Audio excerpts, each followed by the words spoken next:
Hello. Thank you all for coming, despite the weather. Thank you also to Sarah Selig for coming all the way here from Boston. The reason she's here is that tomorrow we have our annual Ocular Oncology MDT. One of the requirements of funding from the Department of Health is that we hold an annual MDT. And it's supposed to be a closed committee meeting with radiotherapists, oncologists, ophthalmologists, and so on, but has been perverted by myself into a regional educational conference. And a few years ago, I told the hospital that they shouldn't believe everything I say, because at the time I was the only person who knew anything about anything, and I could have said anything I wanted and got away with it. And I said it would be really useful to have an external assessor to inspect our department, to inspect our unit, the work that we're doing, open all the drawers and look underneath everything, and then write a report about our service in Liverpool so that we could improve the way our way of doing things. And over the years we've had eminent ocular oncologists from France, Germany, the Netherlands, different countries. And this year we have her representing the patients to see how we respond to the patient's needs. And that is why Dr. Selig is here with us this year. So tomorrow she'll be giving us a report on how we are doing and what we can do better. Thank you very much for coming, Sarah. Also, thank you very much to Professor Copeland for her talk, giving an overview of all the research. And one of the reasons why she's got so much to tell, and why I have got so much to tell, as you'll be hearing it shortly, is that around 1995, I told the hospital that if our patients ever found out that we were just treating the eye and not doing anything for survival, our patients would never forgive us. And amazingly, the hospital provided a salary for a full-time research scientist. It's unheard of, really, for an NHS hospital to pay for a research scientist like this. They usually pay for secretaries, administrators, doctors, nurses. But very luckily, we got our research scientist, and that enabled us to develop genetic testing, to transform it from a laboratory research to clinical practice. It has totally transformed our clinical practice, not only here in Liverpool, but around the world. And that's what I'm going to speak about now. So, you've heard that there are conjunctival and intraocular melanomas, and the large majority of intraocular melanomas occur under the retina in the choroid. And we all want to know what our future holds, whether we should do things differently, whether we should invest in the long term or the short term, or we want to be prepared for anything that happens. The more information we have, the more knowledge we have, the more power we have to improve things for ourselves. So prognostication, predicting future health, is essential. So about 50% of patients. Now, one thing that I have to emphasize here is that when we are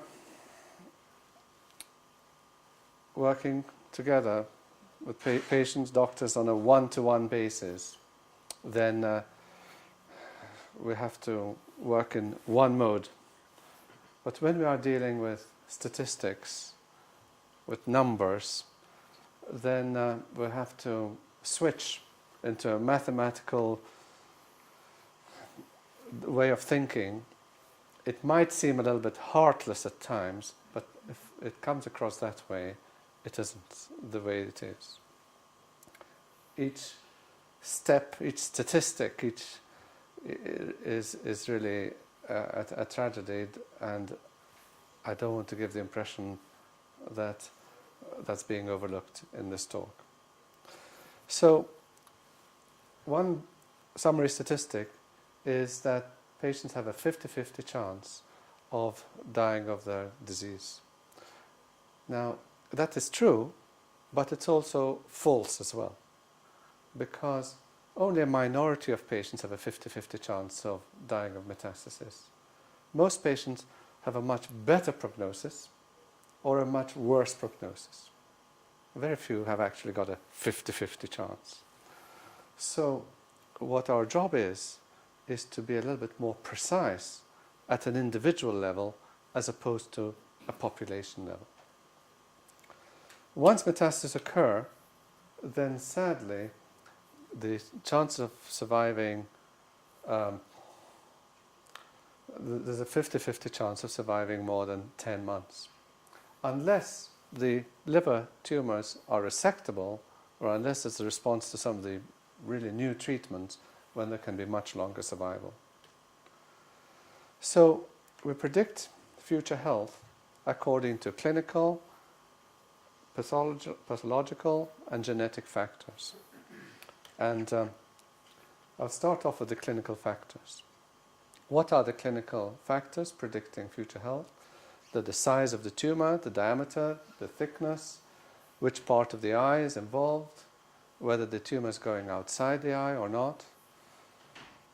And all of these different predictors can be merged together, as they have been, by the TNM staging system of the American Joint Committee on Cancer. At the moment we're on our 7th edition, and you might like to know, you can't see the print, the small print in the lower right hand corner, that the largest contributor of data to the upgrading of the 7th edition came from our series here in Liverpool. So you can see the survival curves over here, very big differences in survival probability according to size and extent of the tumour. Next, we speak about the pathological features.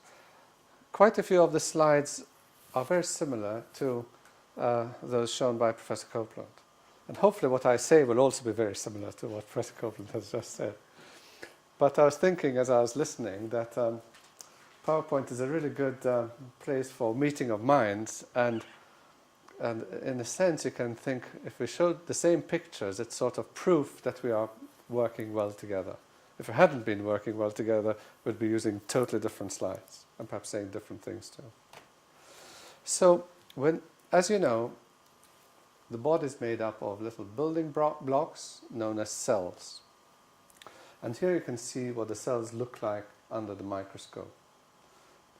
And they start off, up here you can see the normal cells, and then they change shape so that they're long and narrow and spindle. They behave in an indolent fashion. And then when they become really aggressive, they become spherical, large, with big nuclei, and those behave more aggressively. And different appearances under the microscope correlate with different survival probabilities. There's also lots of information in between the cells, in the scaffolding that supports the tissues, the cells, the tissues.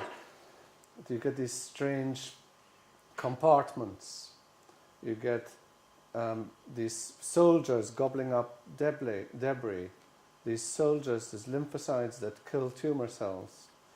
And you get a difference in the variation in the number of blood vessels in the tumor. And all of these things have predictive importance. And you can merge them all together, all these pathological features, and the more risk factors there are, the worse the prognosis. Now, just to help you understand these curves, each step represents a death, and each notch is a sensor mark.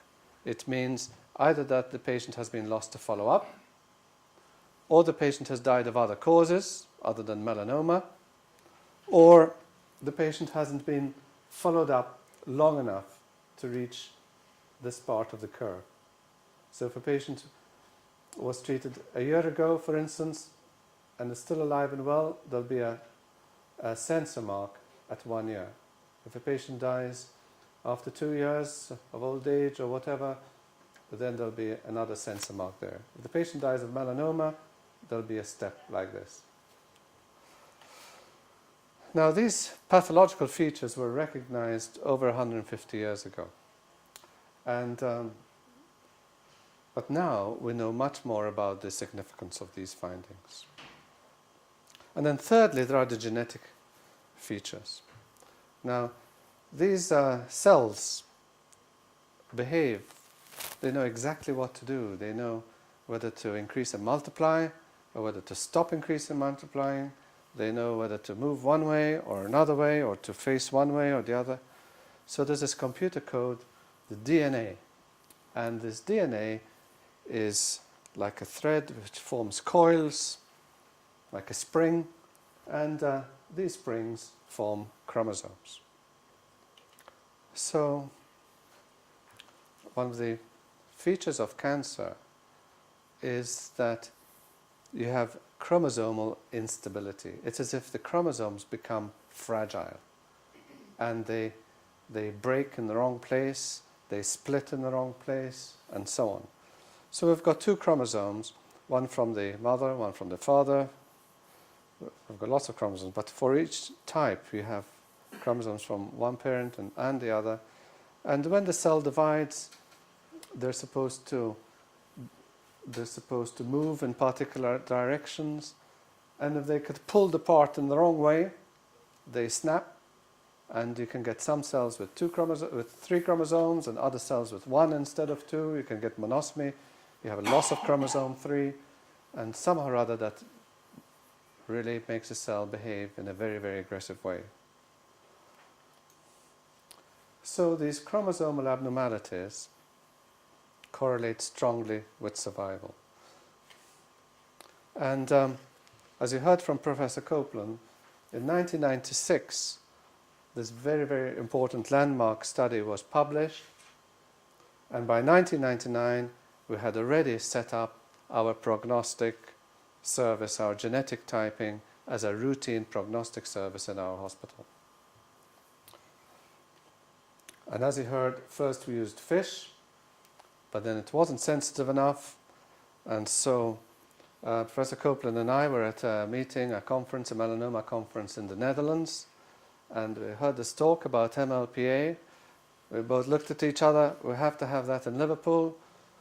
A few weeks later, Professor Copeland went back to the Netherlands to learn the technique, brought it here. It was already being used for genetic inherited diseases, but there were certain tips and tricks that needed to be known to adapt the technique for melanoma because of all the pigment in the melanoma cells. So she introduced that here. We validated it. We learned how to interpret the results, the numbers, because nobody had done that before, and so we learned to get a feel for the results and to use that. So we audited our results after several years, and here you can see what great difference there is in the survival probability according to whether or not there's loss of chromosome 3. And these results are very similar to those reported by Bill Harbour and his group in the United States. They're doing great work on gene expression profiling using a totally different technique, but getting very, very similar results to what we are getting. So basically, Harbour's group and our group were both distinguishing the good melanomas from the bad melanomas with great reliability. And this is the curve that you saw before. We can merge all the data according to different chromosomes, so that we have over here, out of these 70 patients, only 1 died of melanoma. But then if we were asking about partial deletions, if you have between 1 and 3 loci that are lost, then there's a 15% risk of metastatic disease at about 10 years. If there's more than 3 loci lost, then it's much higher. And if in addition to that you have gains in chromosome 8, then it's a very bad prognosis. You can see down here. But it's not enough. This looks great, but it's not good enough for individuals. Because if you just get this very bad group here, and you subdivide those patients according to the size of their tumor, there's an enormous difference, enormous variation in the survival probability. And if you do the same with the pathological features, there's also a big difference in their chance of survival according to the number of abnormal features on pathology. Conversely, if you get tumors of a particular size and you subdivide those according to the pathology score, big variation, and according to the genetic type, big variation as well. Now, most places that I know of, especially in ocular oncology, only use one approach. They either use TNM or they use genetic typing. But what I've been doing here is to merge everything. And you have to merge everything because you need to follow a 3-step process in order to be able to give an accurate prediction. First of all, you've got to find out if the tumor knows how to metastasize or not, whether it knows how to spread and seed around the body or not. If it doesn't know how to seed, then you can stop at that point. Nothing else is important. If the tumor does know how to spread around the body, then it's important to know how quickly all the cells are increasing and multiplying, how quickly they're dividing. And for that, you look at the histology, the mitotic rate, and that kind of stuff. And then it's also important to know how long the tumor has been growing, how long it's been metastasizing, more or less, and how long the metastases have been growing. And that's where the stage comes in. Because the bigger the tumor, the longer it's been there, the longer any metastases have been there, the less time there is left. So we are merging lots and lots of different risk factors into one survival curve here, thanks to the contribution of our mathematicians. But this is different from the Kaplan-Meier survival curve that I've been showing you. There are no steps and no sensor marks because it's a totally different principle. You have 2 curves here. This is the survival curve of the normal population of a particular age and gender. And this is the survival curve of patients of ours with particular features. And it's not a melanoma mortality, it's all-cause mortality. And if you subtract one from the other, then you know the chance of dying of melanoma. So with these curves, you know the chance of dying of melanoma and the chances of dying of something else. And for those who don't understand survival curves, we've got a pictogram here to show the difference between the normal population and the patient population. Now this has got several advantages. One advantage is that we don't need to rely on the accuracy of the certified cause of death. The death certificate is often mistaken, especially in the community. You get somebody who dies of a heart attack, but the heart attack might be caused by a melanoma that has spread to the heart. Or you can get someone who dies of liver tumors, but the liver tumors might come from the colon or somewhere else, not necessarily from the eye. So, whereas this overcomes that problem. And secondly, it's been thoroughly validated, by the way.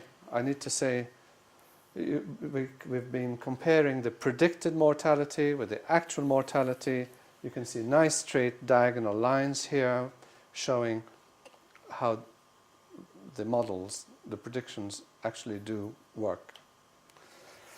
The other advantage of this technique is that, as I said, with the conventional statistical method, the Kaplan-Meier analysis, where you've got the steps and the notches, I said that when people die of old age, you get a notch and they get removed from the equation. So if you look at the Kaplan-Meier curves for 45-year-old men and 75-year-old men, it looks as if the survival is worse in older people. A big increase from 13% to 33%. But that's a mirage. It's a statistical illusion. And if you think about it, if you take away all the patients who die of old age, and you're only left with the ones who die of melanoma, obviously you're going to exaggerate the chance of dying of melanoma. Whereas with our method,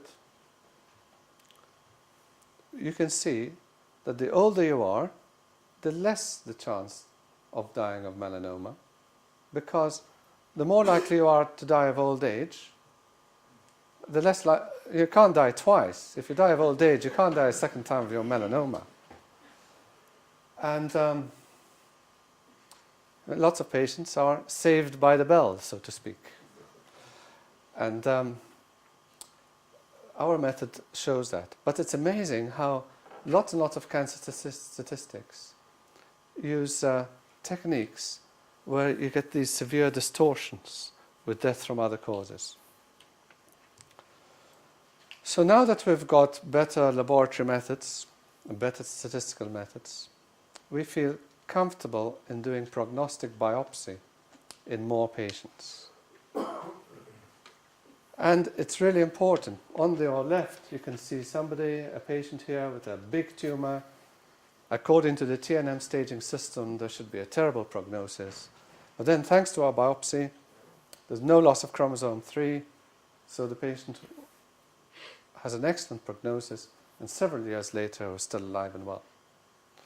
And over here on the right, there's a patient with a tiny tumor, should have an excellent prognosis. We did a biopsy, there was loss of chromosome 3. We predicted that he would get metastatic disease. It actually helped him to look out special care in advance while he was still fit and well. And then sadly he did get his metastatic disease eventually, as predicted. So you can see that the more and more of our patients are getting genetic testing. This is in all patients. This is in patients with big tumors where it's easy to get a sample, middle-sized tumors, and now we're getting better at getting samples from patients with small tumors. It's very difficult to get big samples from small tumors. But our vitreoretinal colleagues are getting better at using their mini vacuum cleaner to take samples. And recently I've developed a technique here where we make a little trapdoor in the wall of the eye, go in with these Essen forceps they're like crocodile jaws, and they bite a lump out of the tumor and you get a nice big sample, and Professor Copeland and her team can no longer grumble that the sample isn't big enough for all the tests they want to do. And that has really improved the yield of tissue, especially in patients with small tumors. Now, you might ask, why don't we biopsy everybody? There are problems with biopsy, which we share with our patients before we do a biopsy. And when they hear about the risks and benefits, some want to have a biopsy and others don't. And that's why we don't do biopsy on everybody. First of all, there's a risk of tumor seeding. It's very rare. We've seen it in about 3 patients out of 700-800 patients. It's very rare. And in the 3 patients, we're easily able to control it with a bit of freezing treatment and so on. No problem. But it is worrying. That's why we do the biopsies after proton beam and not before. Once the tumor is dead, we take away all that risk. Secondly, there are ocular risks. You can get a hemorrhage in the eye, you can get infection, you can get the retinal detachment, and so on. Thirdly, especially with small tumours, there's a chance that we don't get enough tissue. And the patients who get most upset are the ones who are hoping to get a biopsy done, and we do a biopsy, and then we say, sorry, not enough tissue. So that's a problem. Then you've heard that there's a chance of a sampling error that can occur, that we might just happen to select a bit of the tumour that does not have chromosome 3 loss. That seems to be more of a theoretical risk than a practical risk. In practice, we very rarely seem to see that, as you can have seen from the survival curves that we showed before. And then there are microdeletions. There might be some very, very small mutations that are beyond the reach of our laboratory tests. Also, it's quite expensive. It costs several £100 per case. You have to pay for not only for the kit, but also for the laboratory time, expertise. You've also got to pay for the theatre time. You've got to pay for the theatre equipment. At any one time in operating theatre, there's about 8 people doing all sorts of different things. So it's quite expensive. And when I first wanted to do this, the hospital said, no, I'm sorry, you can't do biopsies and genetic tests on everybody. It's simply too expensive. So I said, fine, we won't do it then. So they immediately got suspicious. And they said, Damato doesn't usually say, it's not usually so cooperative, what's going on here? I said, well, if you don't do this genetic testing, we're going to have to do 6 monthly liver scans on everybody forever.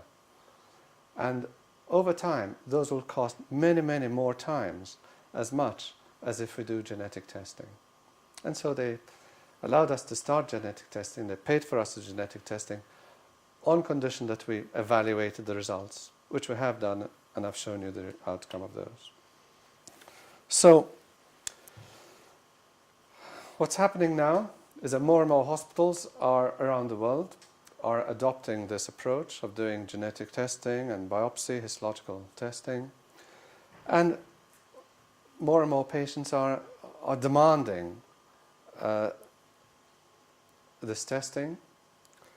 There are certain specialists who believe that there's not much point in doing any of this, because until there's a cure for melanoma, there's not much point in predicting what you can't treat. But that's not true at all, as I will show you. First of all, treatments are becoming available. We can only test those treatments if we know which patients to evaluate. And also, for every one patient who gets bad news, there's one patient who gets very good news, or more than one patient who gets good news that they have a good melanoma. And it does them a lot of good to know they've got a good melanoma. So all this genetic testing and prognostication, this multivariate prognostication, including clinical stage, histological grade, and genetic type, have created wonderful opportunities for research. First of all, research into screening for metastases. And because we were able to identify the high-risk patients, we were able to do magnetic resonance imaging on those patients. We would not have been able to do MRI on everybody. It would bankrupted the whole health authority in our region. But by targeting this at high-risk patients, we were able to afford it, and we found that it's very sensitive at detecting early metastases. Treatment of metastases, well, when I started working in ocular oncology 20 years ago, we just treated the eye and said goodbye to the patient, and that was it. And then they came back with a big liver, a few weeks to live, and that was it. By the time somebody's in the last few days, there's not much treatment that can work.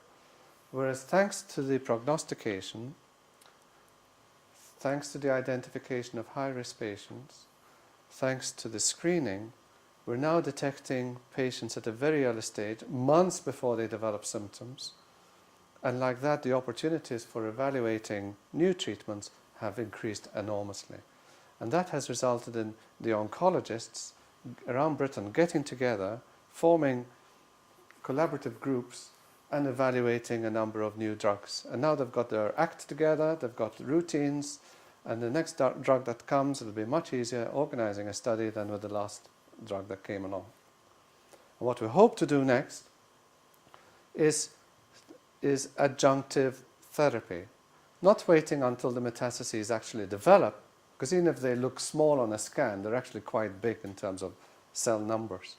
But actually starting the systemic treatment as soon as we know that there's a high risk of metastasis, before we can detect anything.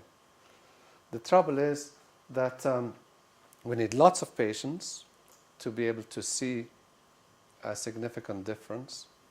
That means that many centers have to get together and collaborate. And with rare diseases like ocular melanoma, it's very difficult to do that. With breast cancer, it's much easier. With skin melanoma, it's much easier. But with ocular melanoma, it's much more difficult because it has to be a multinational collaboration.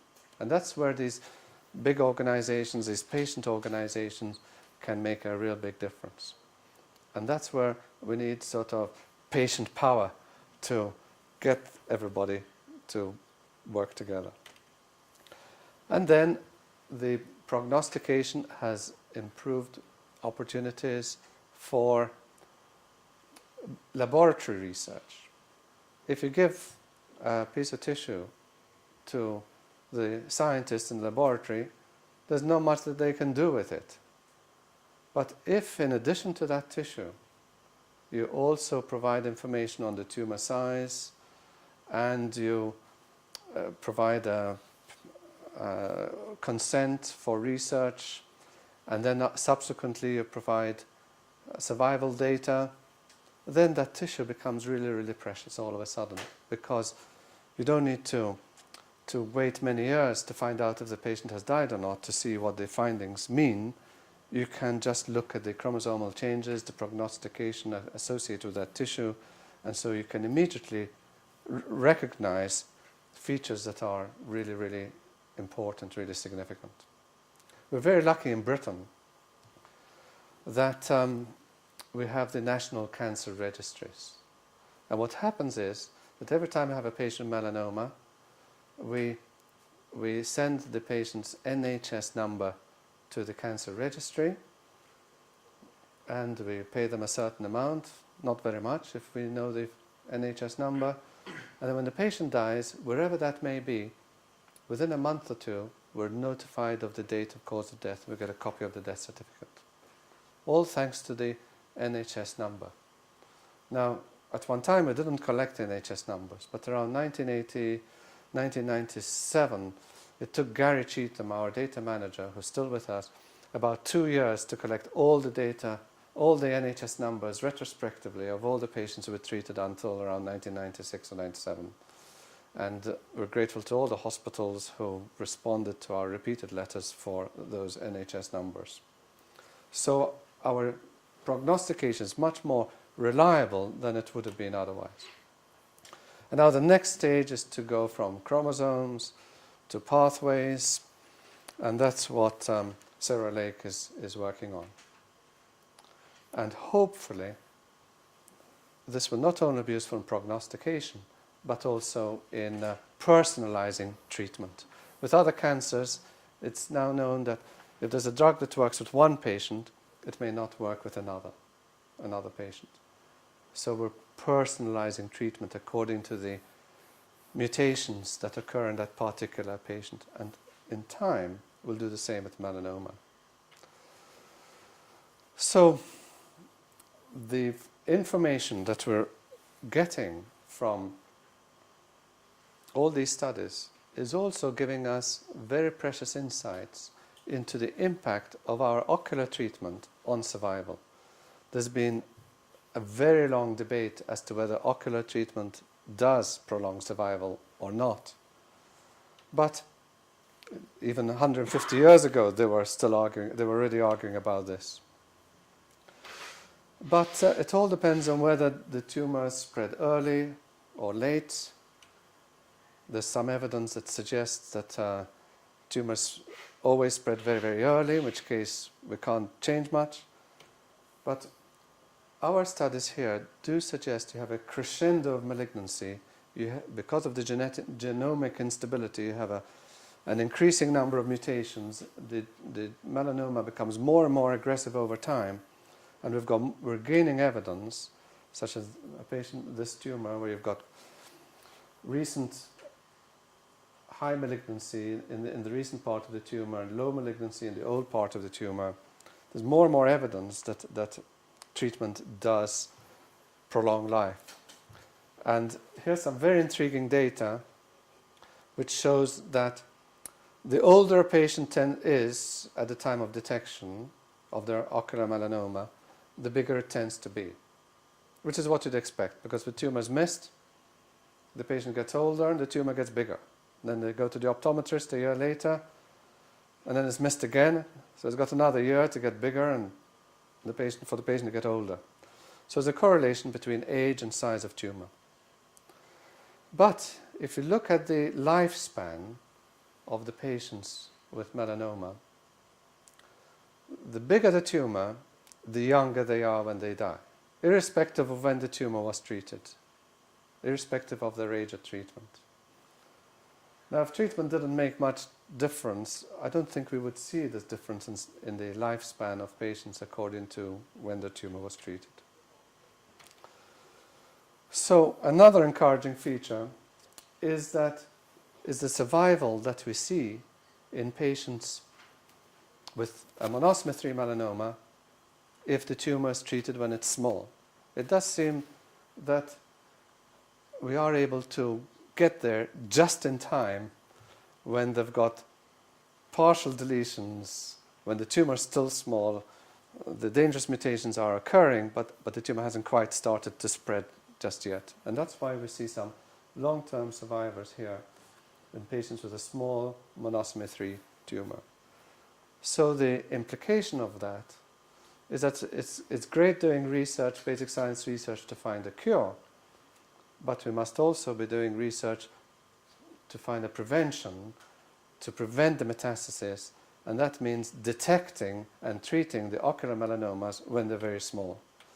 And we've done a study on that, on 2,300 patients, on the detection of ocular melanoma around the whole of Britain.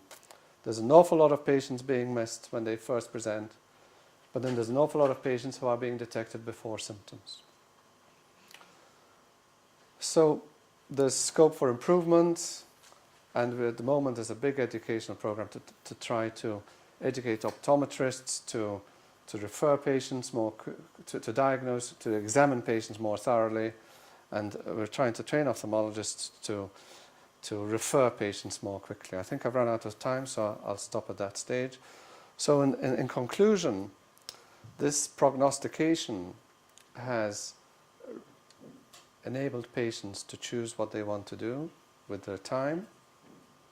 It enables us to understand the disease much better. It enables us to investigate melanomas and to do research on melanomas that would otherwise have been impossible. And thanks to all this, the progress is going to accelerate more and more with each year that passes. Thank you very much.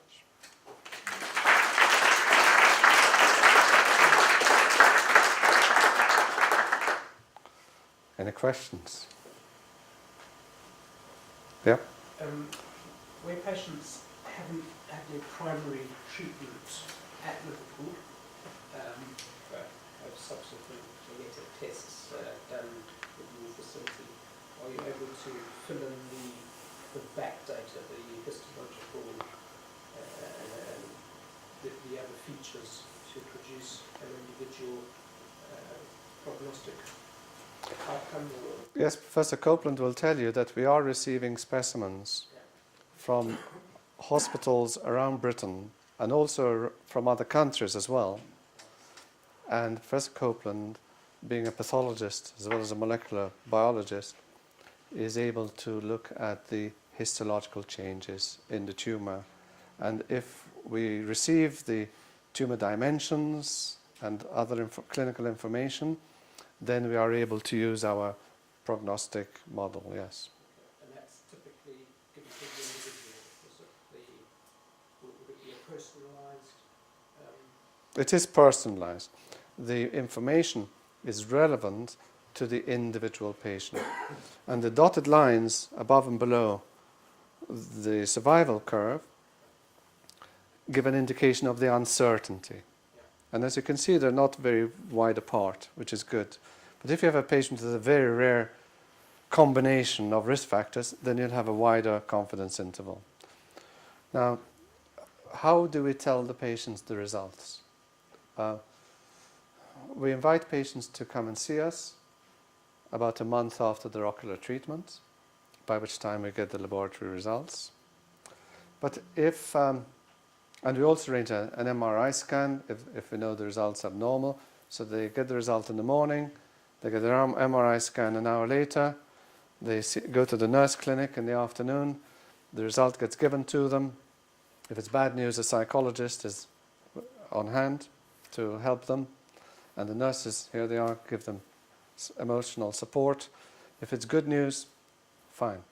At that point, we also, or even before, we discuss with the patients whether they want to have their screening here in Liverpool or Southampton or anywhere else, and we advise them of centres around Britain. Another thing we do, there are many patients who can't come to Liverpool to be told the result. We tell them over the phone. But we have to do that in a sensitive way. We've only started doing it recently. What Jill does, she makes an appointment so that they get the phone call at a particular time when they're at home with their family, and instead of just getting a phone call in the supermarket or wherever. And after that conversation, the patients receive a questionnaire so that we can learn if they're happy with the way things were done or whether we can do things better. And like that, we're evolving and learning how to share good news and bad news. There's an art to sharing good news as well, because we discovered that patients with a very good melanoma were not as happy as they should have been. And then when we investigated, we found out that they didn't believe us. We said, you've got a good melanoma, chance of metastasis are very small. They just didn't believe us. So we had to, it wasn't enough to send them a good news letter. We had to actually speak to them to convince them that we were being honest with them. Life's full of surprises. Fine. Yep. You talked about adjuvant therapies. Yes. And the fact that you need lots of numbers and you need patient power and that sort of thing, which I understand. But you also presumably need therapies to try and apply. Are therapies available now? If they are, what are they? And if not, how far away are we from having sort of adjuvant type therapies? There are some promising. There's HDAC inhibitors, and some people are speaking about ipilimumab in some patients. It's an argument I keep having with the oncologists, because they don't want to just try it out on a few patients. They want to be sure that they've got the 900 patients they need to make sure that the benefits justify the harms. Because whatever treatment we give is going to harm some patients. And we have to make sure that the risks are justified by good results. And to do that, we need large numbers of patients. And to do that, we need organizations to bring different countries to work together. And the organizations that are going to do that are going to be the patient-powered organizations. That's what I think. Any other questions? Good. Is it lunchtime? Lunchtime. Thank you very much.